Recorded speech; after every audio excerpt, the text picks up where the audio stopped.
नमस्कार मित्रांनो, मराठी माहिती दूत या यूट्यूब चॅनलमध्ये तुम्हा सर्वांचं स्वागत आहे. मित्रांनो, तुम्ही जर पहिल्यांदा आपल्या चॅनलवर आला असाल तर चॅनलला सबस्क्राईब करा, जेणेकरून येणाऱ्या अशाच नवनवीन व्हिडिओची नोटिफिकेशन तुम्हाला मिळत राहील.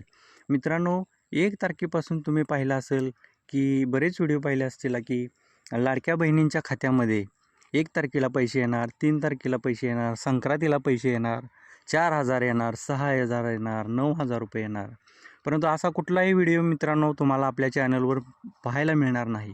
मित्रांनो, लाडक्या बहिणींना जो 7वा हप्ता आहे जानेवारीचा, तो जो येणार आहे त्याचे चित्र आता स्पष्ट झालेलं आहे. महिला व बालविकास मंत्री आदितीताई तटकरे मॅडम यांनी स्पष्ट केलेलं आहे की 26 जानेवारी ते 30 जानेवारी या 4 दिवसामध्ये ज्या काही लाडक्या बहिणी आहेत की ज्या या योजनेस पात्र आहेत त्यांच्या खात्यावरती DBT मार्फत त्यांचं जे काय अनुदान आहे ते येणार आहे. मित्रांनो, दुसरा मुद्दा असा आहे की आत्ताचं जे अनुदान आहे किंवा जो हप्ता आहे तो 1,500 रुपये येणार की 2,100 रुपये येणार.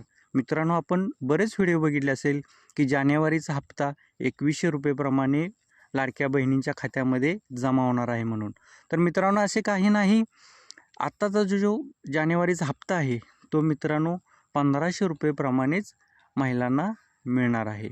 मित्रांनो, याबद्दल महिला व बालविकास मंत्री आदितीताई तटकरे मॅडम यांनी स्पष्ट केलेलं आहे की जोपर्यंत बजेट होत नाही, फेब्रुवारी किंवा मार्चमध्ये बजेट होईल जोपर्यंत बजेट होत नाही तोपर्यंत 1,500 रुपयेप्रमाणेच अनुदान मिळणार आहे. आणि तिथून पुढे एक तरतूद झाल्यानंतरनं 2,100 रुपयेप्रमाणे प्रत्येक लाडक्या बहिणीला 2,100 रुपयेप्रमाणे तिथून पुढे जो लाभ आहे तो चालू राहणार आहे. तुम्ही कोणत्या जिल्ह्यातून बोलताय, तुम्हाला काही अडचणी आहेत, तुम्हाला अनुदानाचा हप्ता मिळाला का नाही, किती अनुदानाचे हप्ते मिळाले ते तुम्ही आमच्याबरोबर नक्की शेअर करा. तुम्हाला ज्या काही अडचणी असतील त्या देखील आमच्याबरोबर शेअर करा. मित्रांनो, त्याच्यावरती जे काही उत्तर असेल ते आम्ही देण्याचा प्रयत्न करू. आणि मित्रांनो, चॅनलला सबस्क्राईब करा, जेणेकरून असेच महत्त्वपूर्ण व्हिडिओ तुमच्यापर्यंत पोहोचत राहतील. धन्यवाद.